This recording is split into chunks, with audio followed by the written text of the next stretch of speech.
sister excluded my son and me from dinner. You'd have called ahead, her husband mocked. Minutes later, we're enjoying a VIP meal while they were jealous. If I were to summarize my relationship with my sister in one words, I would say this. She's the type of person who will smile sweetly at you before pulling the chair out from under you, causing you to fall and convincing everyone that it was your fault for not sitting properly. My name is Daniel. I'm 40, and I've never been the confrontational kind. I'm the quintessential let-it-go person. The one who picks his battles so carefully that people forget I have any fighting ability at all. But I remember every jab, every backhanded comment, and every time I was admonished not to overreact when I knew I wasn't. My sister Megan is 43 years old, a picture-perfect suburban mom with a white grin, matching Christmas pajamas, and a well-maintained social media presence that looks like a Pottery Barn commercial. But behind it all, she's bright, strategic, and, to be honest, a bit of a jerk when no one is looking. However, family gatherings often bring out her darkest side. Perhaps it simply brings out her true personality. She was the best-behaved child growing up. Straight-A student, head cheerleader and prom queen. You get the idea. I was the quiet younger brother who enjoyed art, didn't care much about athletics, and preferred reading over arguing about who got the front seat. Our parents never mentioned it aloud, but partiality was built into everything. Megan was worried up about school when she got into a small vehicle accident. When I scratched someone's bumper in college, I was reckless and irresponsible. Her faults were forgivable. Mine were character faults. I didn't know how deep those habits were until after father died. He was the glue, rough around the edges but always kept the peace. Once he was gone, it was as if the thin layer concealing the rot had been peeled off. Suddenly, every supper became a power struggle. Every invitation has restrictions. And just when I thought we were getting along, she'd do something little and petty to remind me where I stood. But I handled it. I've always coped with it. Especially for my son Ethan. Ethan is now 13, and he is everything to me. Smart, humorous, and caring. His mother and I split amicably 6 years ago, and I've had full custody since she moved abroad for business. I never imagined being a single father would come naturally, but it does. Perhaps it's just that he makes it simple to attempt. He's the type of child who will open the door for strangers, say please without prompting, and write thank you notes after birthday celebrations without being nagged. I'm not sure how I got lucky, but I did. Anyway, a few months ago Megan invited us to a great downtown restaurant to celebrate her twin's birthday. Her words. Nothing too fancy, she texted. But dress appropriately. They have a dress code. That should have been my first warning. Megan doesn't do anything too extravagant. I knew she chose that place to impress her friends, maybe even to brag a little, but it was for the twins, and Ethan enjoyed hanging out with his cousins, so I agreed. I even went out and purchased him a new button-down and a good dress shirt for myself since I didn't want to show up and be quietly evaluated.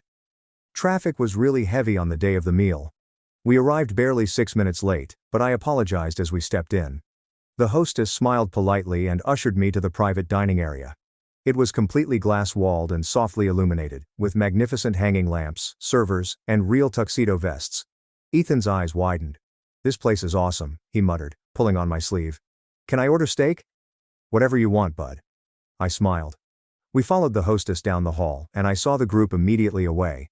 Megan and her husband John were already sitting at a big table, with their twins and another couple I didn't recognize. For children and adults, there were a total of 9 chairs, although only 4 were occupied. The rest had carefully folded napkins, menus, and little place cards with names. I slowed slightly, puzzled. My name was not on any of the cards. Megan looked up and grinned with that faux surprised expression she'd perfected over the years before I could say anything. "Oh, Daniel," she said, as if she hadn't noticed me walk in. "I thought I told you we only reserved for 9. I hadn't noticed. I didn't know I needed to RSVP. "You said to come." "I did say that," she confirmed, her voice saccharine sweet. "But we had to finalize the guest list for the private room, which has limited seating and will be filled with the twins' friends and their parents," she said, gesturing vaguely toward the table. "There's only room for 4. I looked around. There are no staff members bringing more seats. There is no one making room, just 9 chairs are pre-arranged, similar to a wedding rehearsal supper. Ethan stood awkwardly behind me, peering up with that polite, apprehensive grin that children give when they realize something is wrong but don't want to make a fuss. John reclined back in his chair, sipping from a wine glass. "You really should have called ahead, man." I felt heat rise in my face but swallowed it. "Got it," I said quietly. I could have argued. I could have confronted them right then, but I did not. Something in the air told me it wasn't just a misunderstanding. It was a planned message. I smiled firmly, placed a hand on Ethan's shoulder, and directed him to the opposite side of the diner. The hostess, bless her heart, observed us wandering and inquired if we needed assistance. I gave her a quick summary and asked casually if there was any open sitting available, preferably private. She paused for a second before smiling and saying, "Let me check with the manager." And this is how I met Steve. Steve, the restaurant manager, was probably in his late 60s. Silver hair, a nice suit, and the type of demeanor that immediately makes you feel like you're speaking with the person in control. His brow wrinkled as I narrated what happened with no bitterness and only facts. "They didn't reserve spots for you and your son, even though you were invited?" "Apparently there's only room for 4, I remarked, using air quotes. Steve gave me a long look and nodded once. "Give me 6 minutes." 12 minutes later, Ethan and I were seated at a gorgeous booth on the opposite side of the restaurant. Plush leather chairs, a fireplace view, and a server who greeted us like we were royalty. I wasn't sure what Steve did behind the scenes, but it was evident that we were taken care of. I maintained my cool. I didn't return to Megan's table. I didn't create a disturbance. But I could see her through the glass barrier. Every time she looked up and saw me smiling, conversing with Steve, or joking with Ethan, her face clenched slightly more. Then came the moment that changed everything. The waiter returned and said, "Mr. Daniel, the manager wanted you to know that everything has been arranged as discussed." He then glanced up at me, perplexed. "What did you arrange?" I simply grinned because that's when I realized this wasn't going to end the way Megan expected. This wouldn't be another scenario in which Daniel silently accepts the blow, makes explanations, and fades into the background. No, this time I had a plan, and by the time dessert arrived, everything would fall into place. Ethan was drinking his lemonade with one of those nice metal straws when I noticed Megan bend over and mumble something to John. He stared at us, then snorted into his wine. One of the twins, James, I believe, craned his neck to gaze across at us before being gently diverted by his mother. The entire affair played out like a pantomime, nuanced enough to allow for plausible deniability while being sharp enough to sting. I did not flinch. Instead, I grinned and waved across the room, as if we were old friends reconnecting from a distance. Steve, the manager, walked by again and observed. "Everything still good here?" he inquired, casting a curious glance at the other table. "Perfect," I said. "Better than expected, honestly." Ethan smiled. "Dad, can I get the steak and mac and cheese?" I said, "Go for it," and nodded. "We're celebrating." He cocked his head. "What are we celebrating?" I simply smiled at him. "That we're not sitting over there." It would have been easy to brush it off, put it up to Megan's personality, and move on, but something had changed. Perhaps it was the way Ethan looked at me, hesitant but trying to be strong. Perhaps it was Megan's apparent ease in throwing her weight around and humiliating me in front of my child. She always understood how to tread that fine line. Just petty enough to make you question your own rage. Just subtle enough that blowing out would make you appear like the issue. But it wasn't just about me anymore. This time, she didn't just shove the chair out from beneath me. She also grabbed it out from beneath my son. And I was not going to let that go. Dinner was great. I led Ethan to order whatever he wanted. Michael, the server, kept our drinks full and our dishes warm. Halfway through our lunch, Steve stopped by again and informed me that if we wanted dessert, he had something special planned. I assured him we'd love it. Megan's table was visible via the reflection in the glass behind Ethan's seat. Their side was active, but she would check over every few minutes, most likely wondering what we were talking about, what we were laughing at, and what I had said to the manager. However, the breaking point did not occur until the cake. Megan had apparently arranged for a large shared dessert to be carried out to her table for the twins, a sparkler-topped volcano of fudge and brownies that kids would go crazy over. The children shouted and yelled when the waiter rolled it out, music blaring and fireworks fizzing. The spectacle focused the whole restaurant's attention on her table. Ethan turned to look and grinned. "That looks cool." "It does," I said. Megan lifted a champagne glass toward us and mouthed, "You missed out." Subtle, refined, and completely annoying. I nodded, not in rage or defeat, but just to acknowledge. But that's when it struck me. This wasn't a casual insult. The entire affair had been arranged. Megan never meant for us to attend the dinner. The exclusive area, the allocated seats, and the spectacle were all orchestrated. It was a statement, a flex. She wanted to show her pals that she was a star. That she could freeze out her own brother while remaining nice about it, that she could omit her family without feeling guilty. Because in her world, Looks meant everything. And I knew she was going to attempt to make me appear like the ungrateful one. Steve stopped by again just as they were finished their cake. "Everything still to your liking?" he inquired. "Couldn't be better," I said. "Hey, do you guys do custom desserts for events?" He raised an eyebrow. "We do. Want me to send over a menu?" I paused. Then I leaned in little. "Actually, how hard would it be to make a duplicate of that dessert?" I covertly gestured to Megan's table. "Only bigger." Steve tilted his head. "Bigger?" "Same base but triple it. Make it theatrical. I'll cover it." He offered me a sneaky smile. "I'll see what I can do." With that, the stage was set. I assumed that was the end of it. The small finale. A small flex of mine own, offered with a grin and courteous tone. I did not need to be petty. I didn't need to raise my voice or cause a scene. I simply wanted Megan to feel the way she made us feel. But then something happened that flipped the night upside down. Ethan had excused himself to go use the bathroom, and I was looking through my phone when a shadow moved by our table. I looked up and found John standing there, wine glass in hand, a perpetual sneer on his face. "We didn't expect to see you here," he remarked. I blinked. "You mean after you told me there were no seats for us?" He laughed as if we were telling a joke. "Come on, man. It's not that deep. You know how Megan gets with party planning. She's got that whole guest list system." "It's just numbers, right?" I responded, ignoring the bait. "Just numbers. You could have said something though," he continued, tipping his drink. "Could have asked for a chair or whatever. Nobody was trying to snub you." I gazed at him. "You told me I should have called ahead." John shrugged. "Well, yeah. I mean, if you really wanted to sit with us, you would have made sure, right?" I had to bite my tongue. Ethan returned to the table and paused when he noticed John standing there. "Hi, Uncle John." John gave him a nod. "Hey, kiddo."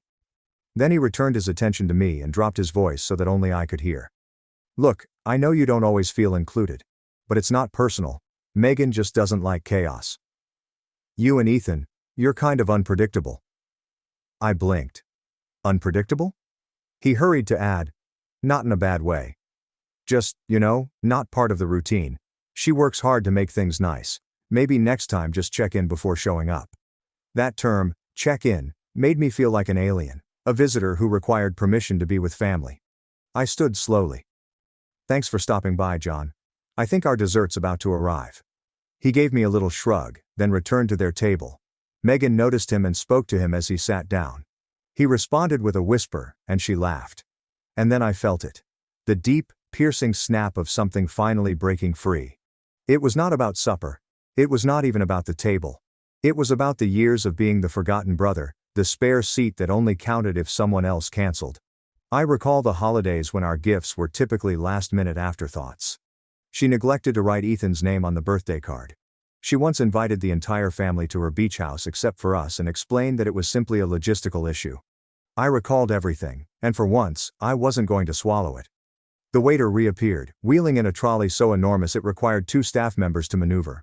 On top there was a 3-tiered dessert monstrosity: molten lava cake, brownie towers, ice cream scoops balanced with chocolate shards, caramel dripping, strawberries coated in gold flakes, genuine gold flakes, and a little fondant plaque that said, "To the best dad and the coolest kid." Ethan's eyes almost flew out of his head. The entire restaurant gasped audibly. Phones appeared. Everyone started clapping. The waiter lighted a line of sparklers around the base, creating a scene reminiscent of a Vegas performance. Megan's expression became frozen across the room. Steve returned as if by magic and patted my back. "Enjoy, gentlemen, it's on the house." I blinked. "Wait. What?" He grinned. "Your story kind of stuck with me, and honestly, it's nice seeing someone treat their kid right. Consider it a manager's privilege." I was astonished. Ethan dug in and giggled. Chocolate splattered on his cheek. "Dad, this is awesome." I chuckled, overwhelmed but appreciative. "Yeah, but it really is." Megan did not come over after that, but she was under no obligation to. I could see the tightness in her jaw. She grabbed her handbag a bit more tightly, the gradual terror that set in when she realized she was no longer in control of the room. But the big surprise happened when the check arrived. Not mine, hers. Because you see, Megan had no idea, and neither did anyone else at her table, that the restaurant had a policy about large private dining bookings. On Friday nights, groups using the private space must spend a minimum of $3,500. If you do not reach the minimum, they will not cancel the charge. They simply charge you regardless. And someone at that table had just ordered sparkling water and salad, but I didn't point it out. I didn't need to because the manager was already approaching their table, and her expression when she saw the quantity on the bill. Let me just say, the look she gave me from across the room was worth every sparkler. When we left the restaurant that evening, Ethan was still buzzing from the sugar and the attention. He gripped one of the gold-dusted strawberries like a prize, recounting every aspect of the dessert spectacular with the frantic delight that only a 13-year-old could muster. I smiled and nodded as he spoke, but my mind was elsewhere altogether. The rush of adrenaline from Megan's frozen expression, the manager's silent support, and the quiet power of being noticed began to wear off. And now I feel it. That strange hollow feeling in your chest when you finally stand up for yourself. That is a question you do not want to ask. Did I go too far? I didn't speak anything throughout the way home. Ethan slept out halfway through, still babbling about the lava mountain cake. But my mind was racing. Not quite guilty, but rather exhausted. Emotional hangover, perhaps. Standing up to Megan, however, did not solve the problem. It did not rewrite the past. It didn't change the reality that I was still the forgotten sister, the one who was only useful when someone needed a helping hand or a discreet favor. That night was a spark, yes, but I could feel it immediately. It would not affect how the rest of the family perceived me. If anything, it may support their silent misgivings. Daniel is emotional, overreacts, creates a scene, and maybe I overstepped. I have no regrets about treating Ethan to something wonderful, but I worried whether the special dessert, the 3-tiered extravaganza, came across as petty. Was I attempting to give my son a memory, or was I out to get even? That question remained for several weeks. Megan did not follow up after the dinner. No text, no phone call, not even a passive-aggressive group message including a link to birthday images. I didn't anticipate an apology. She'd never apologized for anything in her life, yet the stillness seemed heavy. Intentional. My mother, of course, became engaged in the way that only she could. I heard things got a little awkward at the restaurant, she stated over the phone one afternoon, stretching out the word awkward as if it were thorny. Awkward, I said, attempting to keep my voice cool. She said there was no room. We had to eat separately. Well, she began with a sigh that was deliberate. You have to understand, Megan puts a lot of effort into these events, planning for kids, making sure everything runs smoothly. Maybe you should have communicated better. I closed my eyes. There it is. Mom, I declared. She invited me. She told me the time and place. She didn't say anything about RSVPs or limited seating. I'm just saying, maybe if you'd called ahead. She told me I should have phoned ahead once we arrived. A pause. Well, maybe she was just stressed. Then I heard about an elaborate dessert. I nearly laughed. So now I'm the problem? I didn't say that, she said. But her tone conveyed just that. The conversation came to an end shortly thereafter. There is no resolution or support, it is simply more of the same. I'm tiptoeing around Megan's sentiments and minimizing mine. That was then I noticed something else. Megan's actions did not bring the situation to its lowest point. It was rock bottom because I kept expecting strangers to suddenly understand me. I'd spent the majority of my life shrinking myself to suit their comfort zones, downplaying victories, laughing off slights, and telling myself, that's just how she is. But what was I teaching Ethan if I continued doing that? I didn't want him to grow up believing that love meant condoning rudeness, or that family meant no limits. I wanted him to understand his worth, so I had to start showing him mine. So I stopped waiting for validation. I stopped responding to group conversations that were solely to commemorate Megan's achievements. I did not give gifts for her twins' upcoming occasion. I did not explain myself. I did not defend myself. I just stepped back. In the silence that followed, something unexpected occurred. I started breathing again. For the first time in a long time, I wasn't wasting energy trying to navigate family politics. I wasn't practicing comebacks or repeating disputes in my brain. I had room. And in that space, I began to focus on something I had long neglected. Myself. I had always been artistic, sketching, painting and creating. But I'd hidden that side for years, trying hard to make Ethan's life solid following the divorce. It paid the bills, yes, but it never satisfied me. One night, after Ethan had gone to bed, I took out my old sketchpad from the back of the closet and began scribbling. It was odd at first, like taking up a language you hadn't spoken in years. Then muscle memory took over. A doodle became a drawing. A single drawing became a full-page illustration. And one night I shared a handful of them anonymously on a Reddit art thread to see what others thought. The reaction stunned me. People enjoyed my work. They absolutely enjoyed it. There were several comments, inquiries, praises, and even a handful of commission requests. I hadn't even considered generating money from it, but now it didn't seem so far-fetched. I began putting in 2 hours every night after Ethan went to bed. Not laboring or hustling, simply creating. I finally felt like myself after years. And Ethan noticed. "You've been in a better mood lately," he commented one morning at breakfast. I blinked. "Really?" "Yeah," he said. "You don't seem tired anymore." I smiled and ruffled his hair. "That's because I've been drawing again." "Cool." He smiled. "Can you teach me?" That moment, that one tiny statement, meant more than Megan's entire apologies. Things took a positive turn from there. I launched an Instagram art page and worked on a few minor projects, including logos, pet pictures, and even a book cover for an indie author. It wasn't a life-changing sum, but it was something. A side income, a secondary identity, and something I owned. Ethan and I started having art evenings every Friday. We'd turn on music, get some munchies, and doodle together. He would occasionally attempt to imitate my manner. Other times he'd perform bizarre, abstract things I'd never thought of. I could see how it boosted his confidence in the same manner that it restored my voice. And with each passing week, the resentment subsided. I didn't need vengeance anymore. I didn't want Megan to be harmed. I simply needed to recover. But of course, relatives will not let you leave peacefully. It began with a birthday invitation. Not Ethan's. Mine. Megan's handwritten card arrived in the mail. "We're doing a little joint birthday dinner for Mom and Daniel, family only. Dress nice, RSVP." I looked at it for a long time. No call, text or apology, just a perfectly penned invitation as if nothing had occurred. And the setting, the same restaurant, private room, and Friday night. I nearly threw the card away. But something stopped me because I knew Megan. This was not an olive branch. It was a reset, an attempt to reclaim control, rewrite the story, and reintroduce me into the fold on her terms. But I was no longer the same person. I was not coming back to be silent. And if Megan wanted a supper, she was going to get more than she expected. The invitation lingered on the corner of my desk for 4 days. Not because I was considering whether or not to go. Deep down, I already knew the answer. I was going, but not as the Daniel they were expecting. Not the quiet brother who nodded along while being ignored. Not the doormat who smiled through clenched teeth and attempted to preserve the peace. Daniel was gone. This was more than simply a birthday supper. It was a test. Megan was attempting to regain control. She had picked the eatery. She included me this time, but not warmly. With calculating, she said, "See, I can be generous when I want to be, but only if you play along." Except this time, I didn't show up to play along. I came to make a statement, and I knew just how to do it. The first thing I did was phone the restaurant's manager, Steve.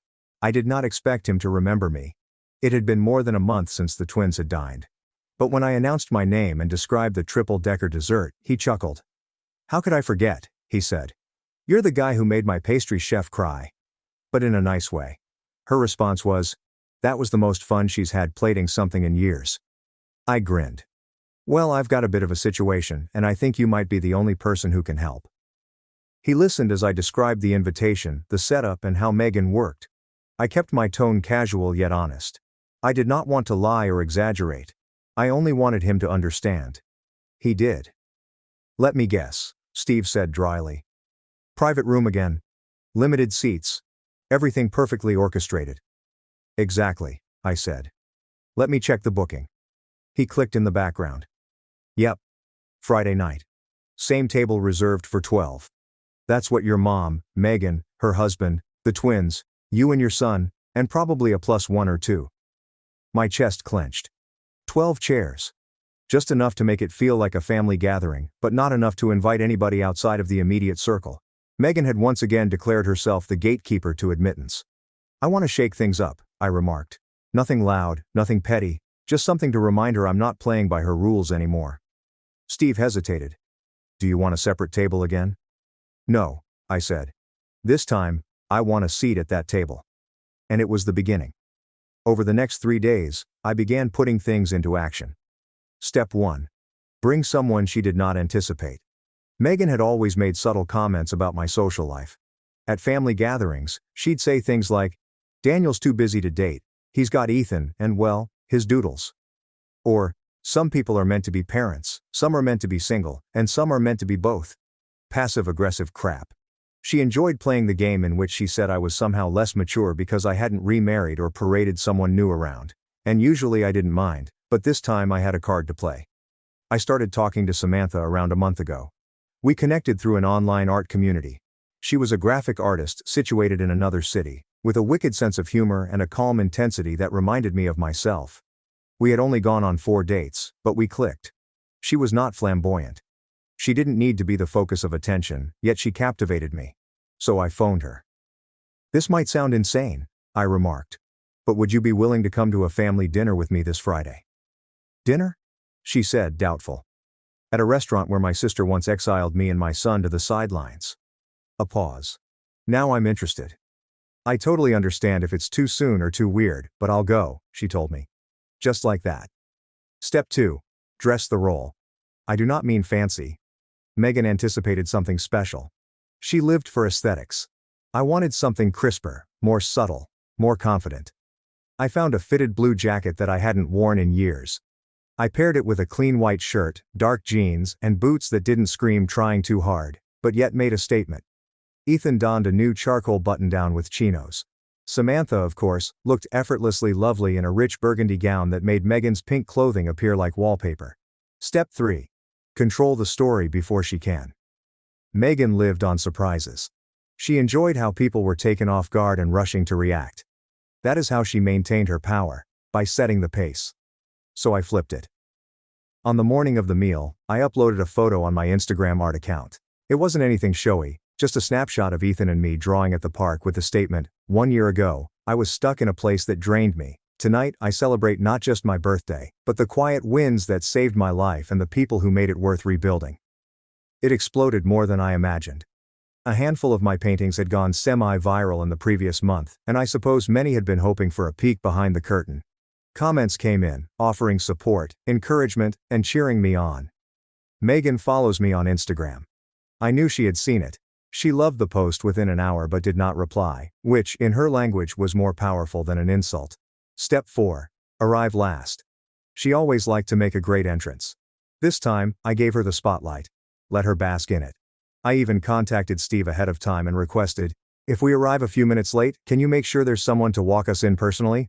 He chuckled. "You got it." So we did. Ethan, Samantha, and I arrived exactly 9 minutes late. A well-dressed hostess greeted us and escorted us down the familiar corridor. I could immediately hear the conversation in the private dining area. Megan's voice was too loud with laughing. John interjects with one of his dull tales. My mother had questions that no one was answering. When the door opened, everything came to a standstill. Every head turned. Megan froze in mid-sentence. Her gaze moved between me, Samantha, and Ethan. Then she grinned. Too tight, and too quickly. "Oh, Daniel," she responded. "You're here. We were starting to worry. I messaged you." "We were on our way," I murmured easily, resting my hand on Samantha's back as we entered. Traffic was a nightmare. She gave Samantha a wavering grin. "This is Samantha," I said. "A good friend. She's a designer." Samantha offered her hand cordially. "Thanks for having me." Megan snatched it, then dropped it a little too hastily. "Well, we hadn't planned for, plus ones." "Good thing the reservation was for 12, I remarked, staring at the table. "And there were 12 beautiful seats. Except for 4, all are occupied." She had no way out. We sat between Samantha and I. My mother stood opposite us, looking little shocked. John lifted his glass in a half-hearted toast, mentioning that the birthday boy had finally arrived. Megan attempted to recuperate. She directed the conversation toward neutral subjects. She discussed a business trip John had done. She described the twins' current extracurricular activities. She even included a passive-aggressive joke. We all thought Daniel was keeping us in suspense. Classic artistic temperament, right? I grinned. "I like to make an entrance. Guess it runs in the family." John chuckled.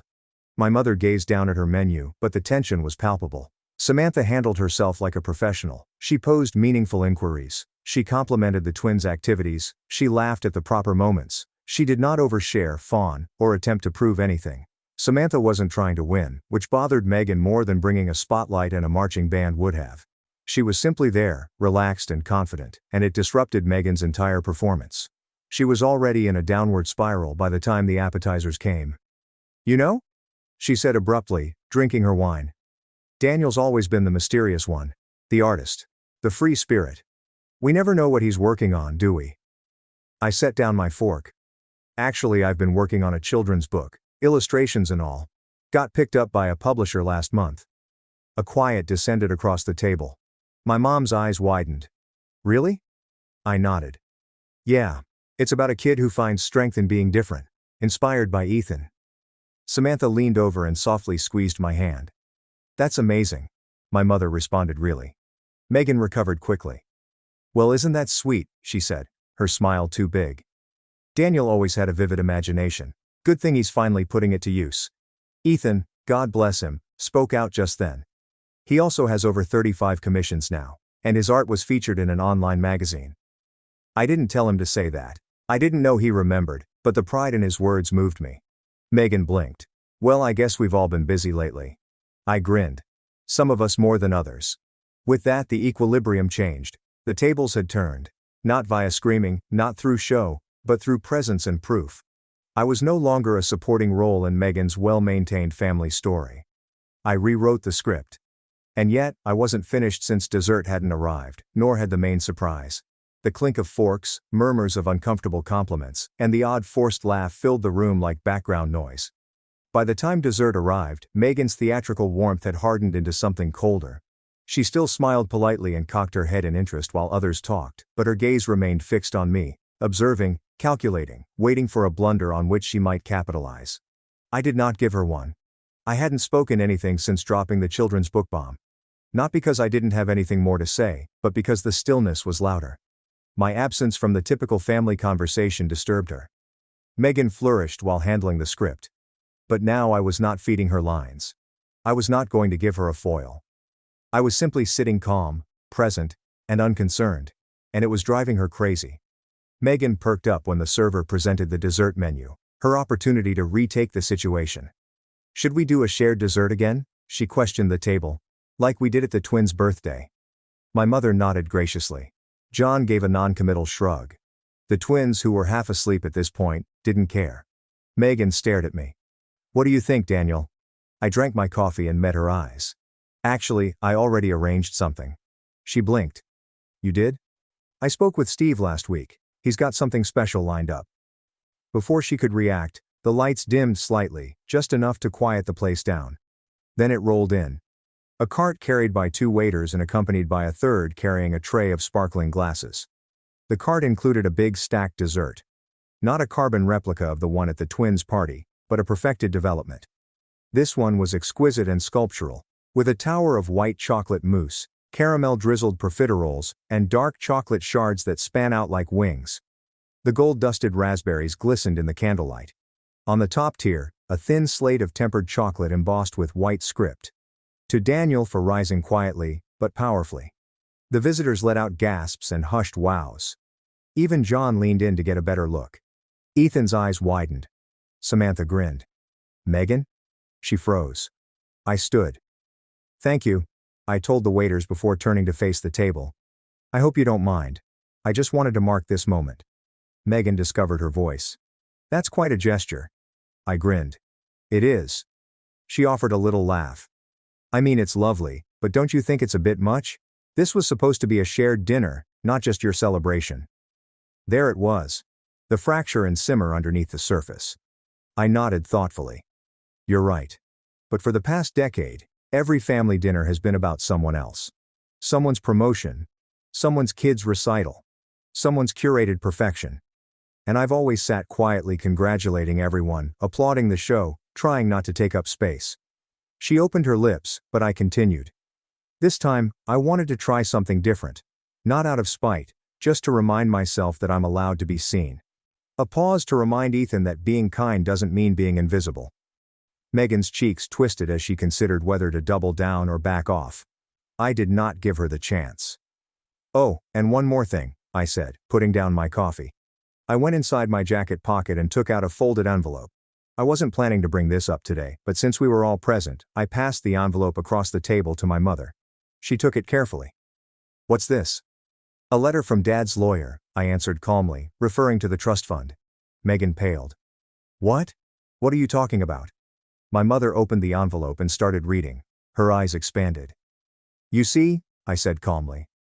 Before Dad passed, he set up a trust, one for each of us, but the language was a bit particular. The terms were conditional. Megan was frozen. Mom. He saw how things were going, the dynamics, the favoritism, the silences, and he wanted to correct that. My mother gazed up at me, shocked. He left you a controlling interest, I told him. In the family cabin, the one Megan's been renting out as an Airbnb for the past 2 summers. John abruptly sat up taller. Wait, what? I turned to face him. Yeah, the deed's been in a trust this whole time. Megan's name is on the usage lease, but not the ownership. I returned my gaze to my sister, and the condition states that if any beneficiary engages in exclusionary conduct against another, particularly regarding their kid, the trust may be reorganized. Megan's voice crackled. You're bluffing. Check with the lawyer, I said. His number's on the back page. She took the envelope from my mother and scanned the papers like a drowning woman searching for a rope. John peered over her shoulder. Is this real? Megan didn't respond. I stood again. I don't want the cabin, Megan. I don't want your parties or your spotlight. But I will protect what's mine. And I won't let my son be treated like a second-class citizen in his own family. Nobody spoke. The only sound came from a fork landing on a dish. I exhaled. So, here's the deal. I'm going to assume control of the cabin lease starting next month. You can remove it from your Airbnb listings. I've already spoken with the management company, and I've decided Ethan and I will spend a few weeks there this summer, just the 2 of us, no drama, no performance. Megan looked like she had swallowed glass. And going forward, I went on, I'll decide when and if we attend family gatherings. If I'm invited, I'll assume it's sincere. If not, I'm okay with that too. I turned to my mother. No hard feelings, but I won't keep showing up to be someone's backdrop. She gave a hesitant nod, tears in her eyes. Perhaps guilt. Maybe something more, but she didn't say anything. Samantha stood alongside me and placed a hand on my back. Ethan stared up at me with astonishment. For the first time all night, I grinned sincerely.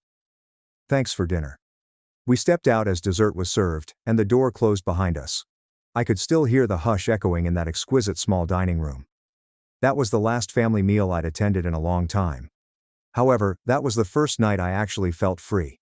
Not only from Megan, but from the pressure to explain, prove and perform. I didn't need their approval anymore since I had created something greater. I had constructed myself, and I had showed my kid that quiet people do not stay quiet forever. You can't keep renting forever, my sister smirked. I shot back. At least I'm not drowning in debt. The room went silent as all eyes turned to her. At Sunday supper, the topic began innocently enough.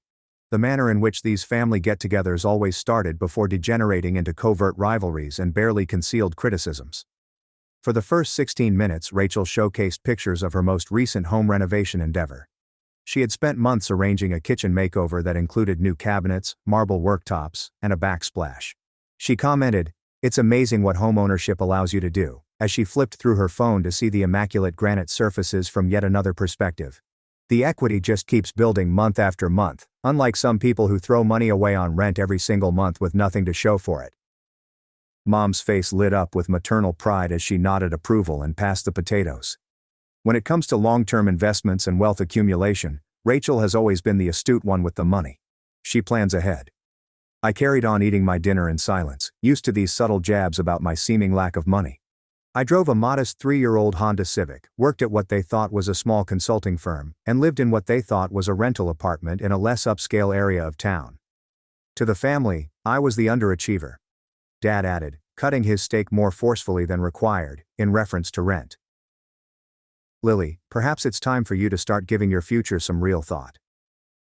Rachel leaned back in her chair with a contented smile, obviously enjoying her role as the financially successful sibling.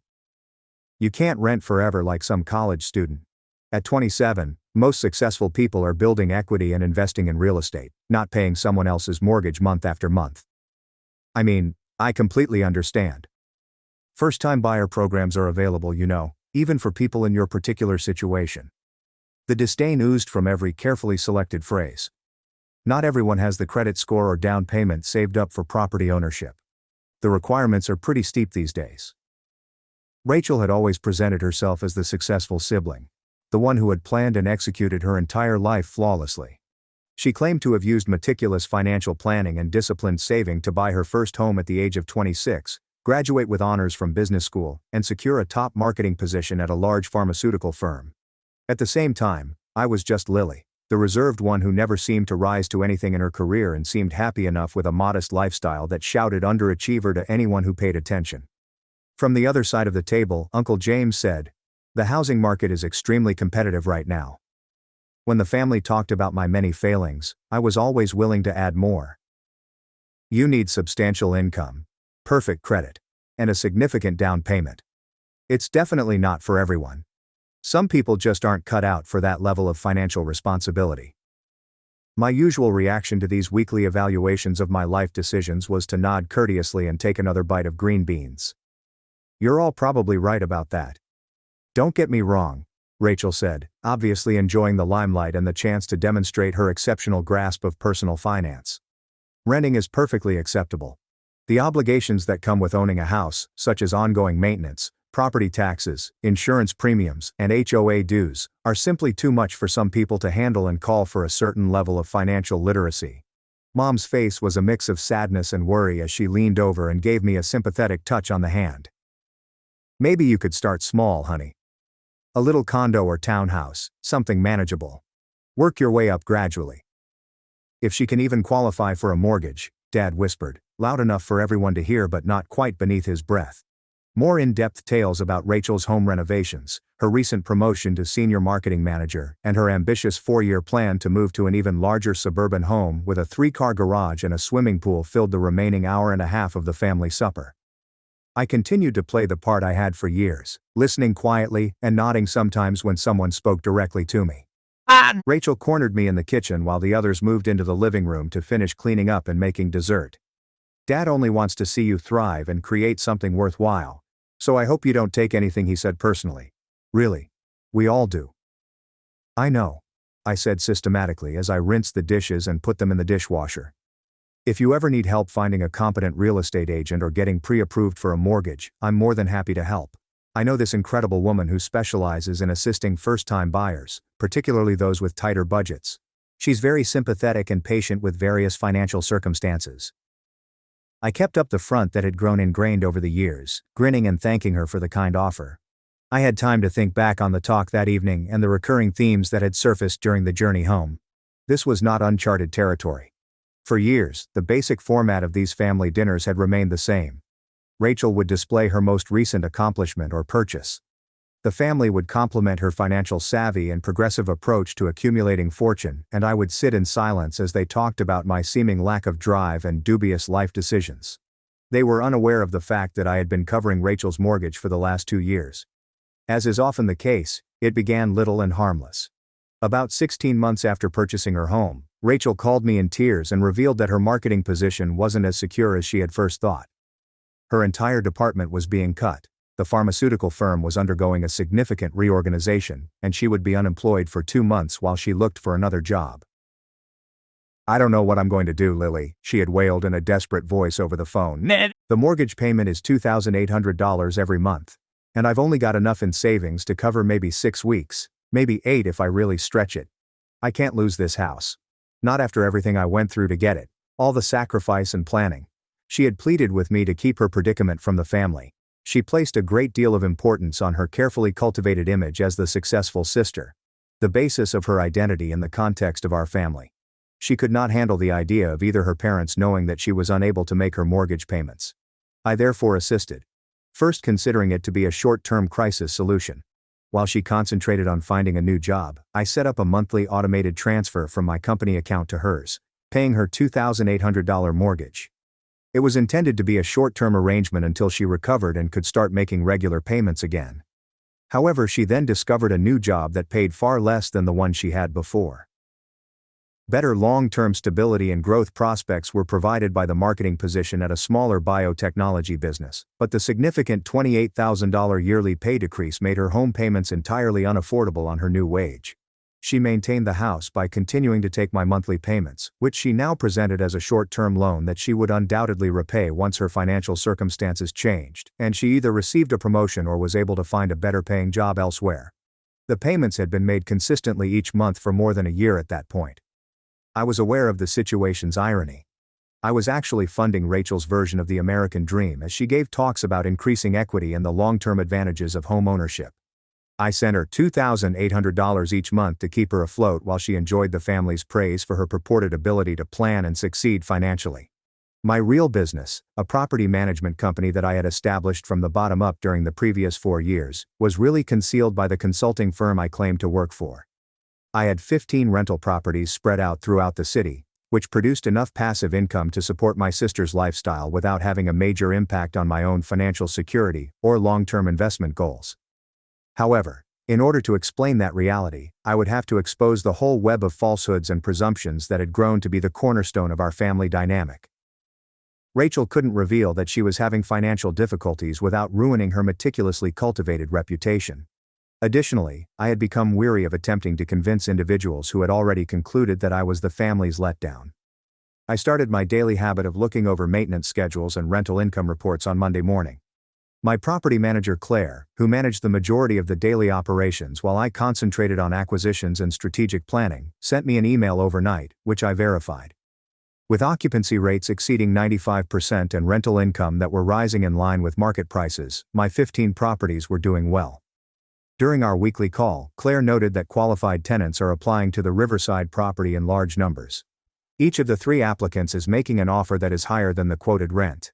Instead of the $2,400 that was advertised, we might receive $2,700, or even $2,800 if we're picky. After approving the increase, I looked over the spending reports for a downtown duplex that had recently undergone renovations. The business was doing better than well. In actuality, the robust real estate market meant that my properties were increasing in value and producing consistent rental revenue, which I used to fund further purchases. Rachel sent me a text message, and my phone buzzed. Once again, thank you for dinner last night. Mom was thrilled to see the entire family together. As an aside, I'm really thrilled with the new backsplash and am now considering remodeling the master bathroom. As you may know, there's always something fresh to update in home renovation projects. I took a long time to read the message, taking in the informal tone and the reference to yet another costly remodeling job. It will likely cost an additional $12,000 to $18,000 to update the bathroom. Unavailable funds would unavoidably be financed by personal loans or credit cards, which she had found difficult to pay back with her diminished income. I made a choice that night that had been simmering in my head for months. With a steady, business-like voice, I called Claire first. I need you to stop processing the monthly payment from Rachel Matthews for the Riverside property effective immediately. The $2,800 monthly transfer that's been coming through automatically. Are you sure about this? I can set up a different payment method if there's an issue with the current banking setup. No, I firmly stated, my choice solidifying as I did so. Stop accepting any payments from her entirely, starting next month. Despite her confusion, Claire remained professional. Understood completely. Should I send formal notice about the payment discontinuation, or will you be handling all communications directly? I then called my accountant to talk with the tax ramifications of ending the contract, saying, I'll handle all notifications myself. Because Rachel's monthly payments were set up as family loans rather than rental revenue, the paperwork and reporting requirements were made simpler. Calling Rachel herself was the most difficult. Lily, what's up? She asked happily, her voice full of the assurance of someone who thought her financial assistance would last forever. I said, we need to talk about the monthly mortgage payments, without introducing myself or the topic. Her tone instantly became wary and unsure. What about them? Is there some kind of problem with the transfer system? They're stopping, next month will be the last payment. For almost 30 seconds there was simply the sound of Rachel's breathing growing shallower and faster. What do you mean stopping? Lily. I can't. You know I can't afford the full mortgage payment on my own. My current salary isn't nearly enough to cover it. Plus all the other monthly expenses. I thought we had an understanding, an arrangement that worked for both of us. We did have an arrangement for 24 months, but I can't continue subsidizing your lifestyle indefinitely. As her voice rose in desperation, she screamed, but I'm finally starting to get ahead financially. The bathroom renovation will add significant value to the house. It's a smart investment that will pay for itself, and I'm really hoping for a promotion next year that could bump my salary back up to where it was before, maybe even higher. I attentively listened as she described why this specific time wasn't ideal and that she simply needed a few more months to properly organize and stabilize things. For 24 months in a row, I had heard the same justifications and assurances. I can't continue to pay your mortgage while you lecture me about being frugal and the value of accumulating equity, Rachel. What are you talking about? I never lecture you about money or anything like that. During dinner last night, you talked for more than an hour on why I should invest in real estate and accumulate equity, rather than squandering money on rent each month. Another extended silence while the ramifications became clear. That's completely different though. I was just trying to be supportive and helpful, give you some friendly advice based on my own experience. Advice about home ownership and building wealth while I pay your mortgage every month. Her voice grew quieter and more protective. I'm grateful for everything you've done for me, you know. It would be devastating to me both personally and professionally, and if the family discovered that I've been having financial difficulties and that I couldn't really afford this place on my own, it's no longer my problem to handle. I can't lose this house, Lily. Rachel sobbed and made progressively frantic promises about updated repayment plans and more reasonable deadlines for achieving financial freedom as the talk came to a terrible finish.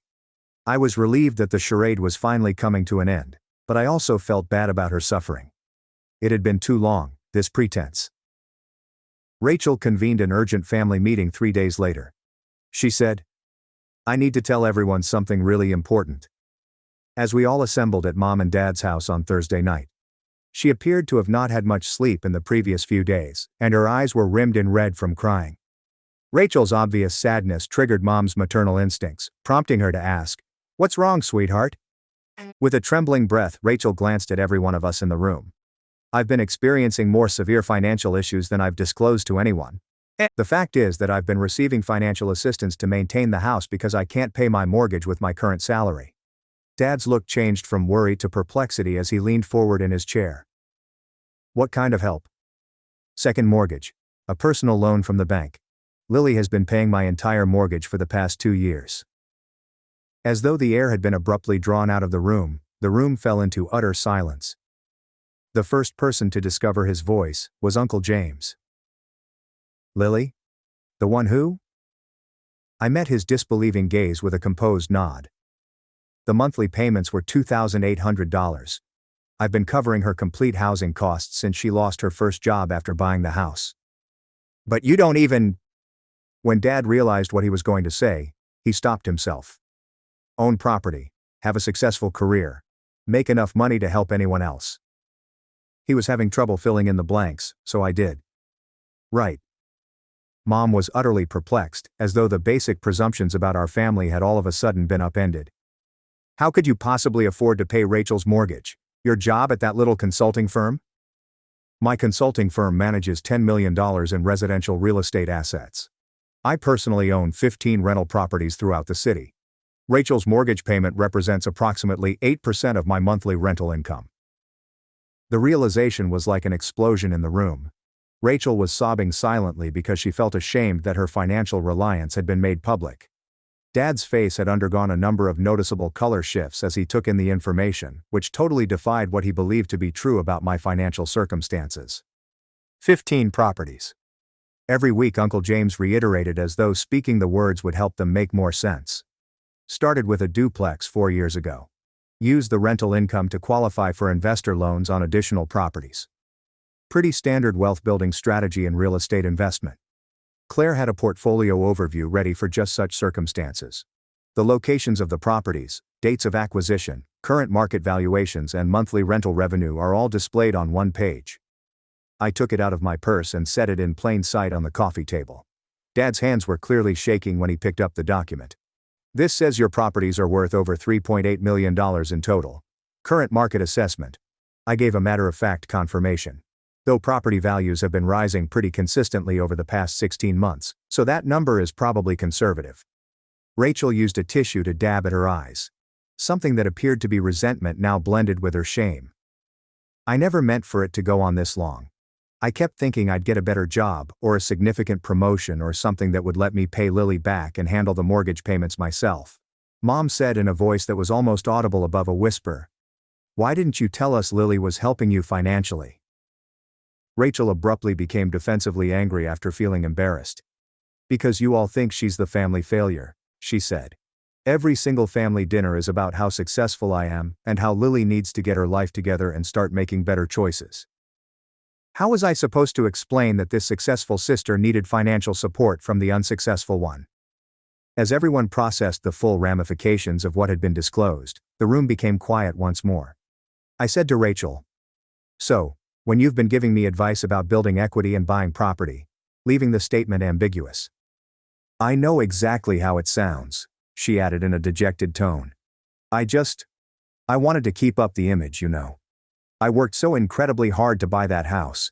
And when I couldn't afford it anymore, I couldn't bear to admit failure to everyone." Dad nervously cleared his throat. "Lily, I owe you a serious apology. We all do. We've been completely wrong about your situation for years. Wrong about a lot of things." I nodded, still speaking in a cool, collected tone. "But why didn't you ever say anything?"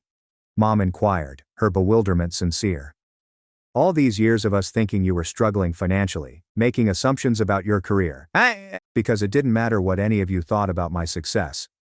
I didn't need your approval or recognition to build a profitable business, but I did get tired of funding Rachel's lifestyle while she lectured me about financial responsibility." Uncle James continued to gaze at the document pertaining to the property portfolio. "You've been carrying all of this financial success quietly for years while you what?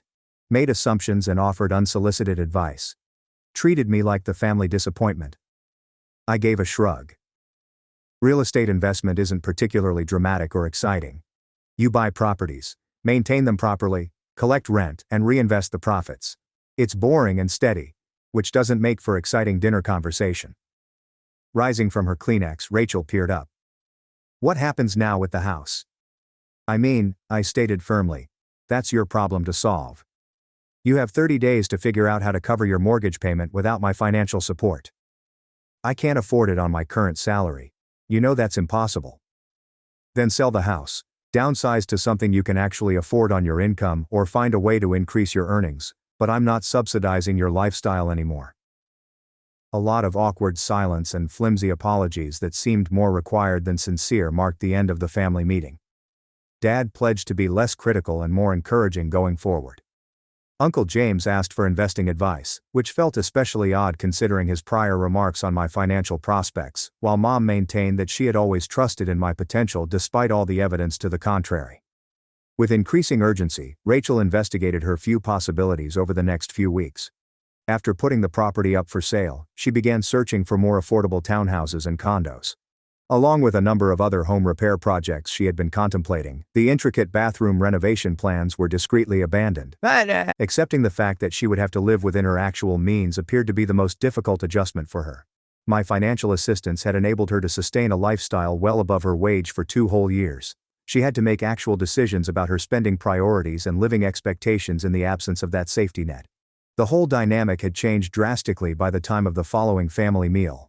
The discussion centered on Rachel's house hunting journey and her desire to downsize to a more manageable living arrangement rather than her showcasing pricey home repair projects and offering financial advice. Mom wanted to know how I'd managed to quietly establish such a lucrative portfolio, and Dad wanted to know how my real estate firm operated. Over dessert, Rachel confessed, "I still can't believe you never said anything about your success," in a tone that was equal parts awe and disdain. "All those times we made comments about your career prospects or your apartment," I calmly said, "I don't need much personal space, so I live in a 1-bedroom apartment. My money goes toward acquiring income-producing assets, not lifestyle inflation or impressing other people." "But you could afford a much nicer place, a luxury condo or a house." "I could afford a lot of things. That doesn't mean I should buy them just because I can." The prior pattern of subtle competitiveness and judgment was replaced with genuine curiosity in that evening's discourse, which was fundamentally different, more honest, and less performative. Rachel appeared partly happy to abandon the tiresome facade of effortless success, though she was still getting used to her new financial reality. After a month, she found a suitable buyer for her home and bought a more affordable, smaller condo. Her credit card debt was settled by the sale's equity, which also served as a small emergency fund for unforeseen future costs. She informed me, "It's actually really nice," after I assisted her with relocating. Smaller, obviously, but I don't have to constantly worry about affording the monthly payments and no more pretending to be something I'm not financially. Gradually, the dynamics of the family kept changing. Mom looked genuinely interested in learning how I had grown my firm so well, and Dad began asking me for my thoughts on financial issues and investment plans. Uncle James had become almost submissive in his relations with me, possibly the most affected by the discovery. However, my connection with Rachel was the most significant shift. We could now be really honest with one another about our individual circumstances without the financial reliance and ongoing pressure to keep up fake appearances. While I was learning to be more transparent about my accomplishments and long-term objectives, she was working hard to regain her independence and financial security. Instead of one person dominating with carefully chosen success tales, the Sunday dinners became more balanced discussions with everyone sharing their viewpoints. As I provided updates on real estate purchases and market developments, Rachel candidly discussed her job quest for a role that would pay more. "I still feel absolutely terrible about all those years of taking your money while simultaneously criticizing your life choices," Rachel stated a few months later in a private conversation. "It taught me something valuable," was my deliberate response. Family support shouldn't come with strings attached or expectations, but it also shouldn't enable people to avoid facing reality indefinitely. In retrospect, the 2 years of covert funding had been emotionally draining for the individual and manageable from a business standpoint. I had learned a lot about the distinction between supporting someone through a real short-term difficulty and funding their long-term lifestyle choices that were beyond their means. On a Tuesday afternoon in November, Rachel's house sale came to an end. I got an SMS from her that night. "First mortgage payment on the condo, paid entirely from my own account. Feels absolutely amazing. Thank you for everything you did and for finally saying no when you needed to." The message brought an end to a chapter that had characterized our relationship for far too long. While I was learning to set proper limits that safeguarded my financial resources and emotional well-being, Rachel was learning to live truly within her means. The family has adapted to a whole new awareness of everyone's true situation and skills. No more making judgments about success or failure based only on lifestyle decisions or outward appearances. No more financial responsibility lectures from someone who couldn't support their own ostensibly prosperous lifestyle. Above all, no more monthly transfers to keep up someone else's meticulously crafted facade of wealth while being viewed as the family letdown who failed to manage her life. It felt like something to celebrate. As the months passed, the landscape of our family dynamic had completely shifted. The first few Sunday dinners after the revelation of Rachel's financial struggles were quiet, almost painfully awkward. We didn't know what to say to each other, the previously familiar but unspoken judgments now out in the open. It was a different atmosphere, one where everyone seemed to be tiptoeing around their previous assumptions and biases. Mom, who had once doted on Rachel as the family's shining star, now sought advice from me on business and investments. Dad, after much internal wrestling, started to understand the long-term wisdom of my strategy, and even asked me for advice on some potential real estate ventures. But it was Rachel, of course, who felt the most profound shift. She had always worn her success like a crown, each new purchase or achievement a symbol of her dominance in the family's eyes. But now she was forced to see beyond the surface, to reckon with the reality that her life, her so-called perfect life, was held up by a series of facades. The house she had sold was a constant reminder of the weight she carried. A weight I had, without hesitation, helped her bear for 2 years. It wasn't easy for her to face the truth about her financial health. But slowly, she started to embrace it. The change didn't happen overnight, but there was a shift in how Rachel approached the world. Her pride, though still present, was now tempered with a deeper humility. No longer could she lecture me about financial responsibility, not when I had been the one silently carrying her burdens for so long. In fact, the once competitive tension between us began to fade. It wasn't that we became best friends or suddenly shared everything with one another. But there was an unspoken respect that developed between us. Rachel had learned the value of hard work and personal sacrifice, and I had learned the importance of setting boundaries, of knowing when to say no, even to family. It was a few weeks after the sale of her home that Rachel called me, her voice surprisingly calm for someone who had once been so desperate. "I've been thinking a lot about what you said," she started. "About how family support shouldn't come with strings attached and how I shouldn't rely on others to prop up my lifestyle." There was a pause, and I could hear her taking a deep breath. "I've started to really get my finances together. It feels different this time, Lily. I'm not just doing it because I have to. I'm doing it because I finally see the value in it. I listened quietly, a small smile tugging at the corners of my lips. It was a breakthrough, and I knew it. Rachel had always been the one who prided herself on her independence, but now she was learning to stand on her own in a way that didn't depend on the crutch of pretense or external validation. I'm looking for a job that pays what I need, not just what I think I deserve, she continued. And I've started budgeting for the first time. I actually put away money last month and I'm planning to get rid of the credit card debt once and for all. It feels good. I could feel the sincerity in her words. For the first time in years, I wasn't just listening to her talk about plans and dreams, I was hearing about actions and progress. It was a beautiful thing, and I couldn't help but feel proud of her. Rachel, I said softly, I'm proud of you. You're doing exactly what you need to do. It's not about being perfect, it's about being real with yourself. There was a long silence before she responded, her voice small but strong.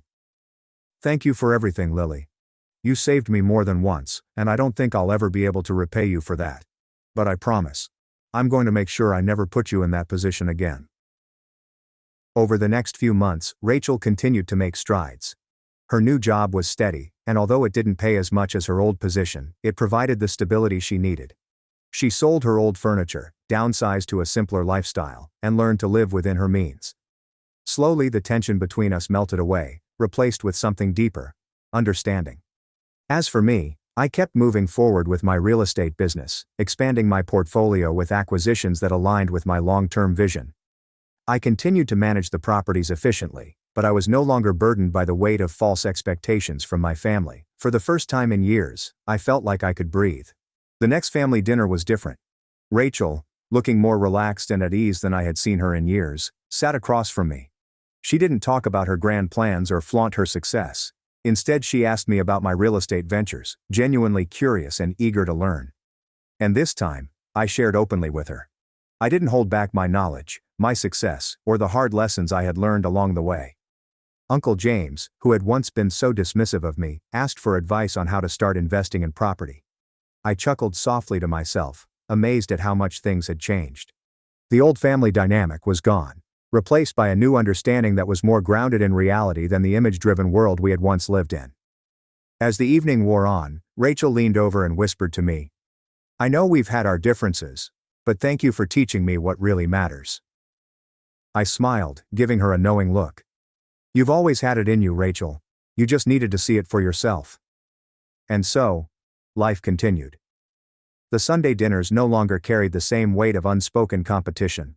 They had become a time of genuine connection, where each of us shared our truths and our struggles. No more pretending. No more pretending to be perfect. Just family. Learning and growing together. 15 properties. Every week, Uncle James reiterated as though speaking the words would help them make more sense. Started with a duplex 4 years ago. Used the rental income to qualify for investor loans on additional properties. Pretty standard wealth building strategy and real estate investment. Claire had a portfolio overview ready for just such circumstances. The locations of the properties, dates of acquisition, current market valuations and monthly rental revenue are all displayed on one page. I took it out of my purse and set it in plain sight on the coffee table. Dad's hands were clearly shaking when he picked up the document. This says your properties are worth over $3.8 million in total. Current market assessment. I gave a matter-of-fact confirmation. Though property values have been rising pretty consistently over the past 16 months, so that number is probably conservative. Rachel used a tissue to dab at her eyes, something that appeared to be resentment now blended with her shame. I never meant for it to go on this long. I kept thinking I'd get a better job or a significant promotion or something that would let me pay Lily back and handle the mortgage payments myself. Mom said in a voice that was almost audible above a whisper, "Why didn't you tell us Lily was helping you financially?" Rachel abruptly became defensively angry after feeling embarrassed. Because you all think she's the family failure, she said. Every single family dinner is about how successful I am and how Lily needs to get her life together and start making better choices. How was I supposed to explain that this successful sister needed financial support from the unsuccessful one? As everyone processed the full ramifications of what had been disclosed, the room became quiet once more.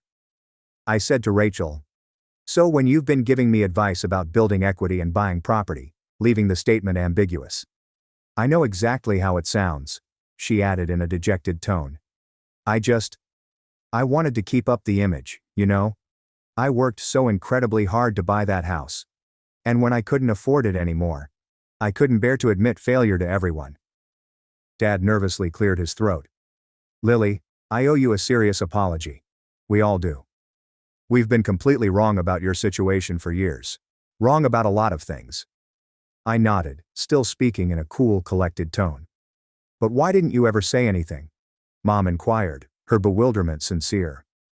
All these years of us thinking you were struggling financially, making assumptions about your career. Because it didn't matter what any of you thought about my success. I didn't need your approval or recognition to build a profitable business. But I did get tired of funding Rachel's lifestyle while she lectured me about financial responsibility. Uncle James continued to gaze at the document pertaining to the property portfolio. You've been carrying all of this financial success quietly for years while you what? Made assumptions and offered unsolicited advice.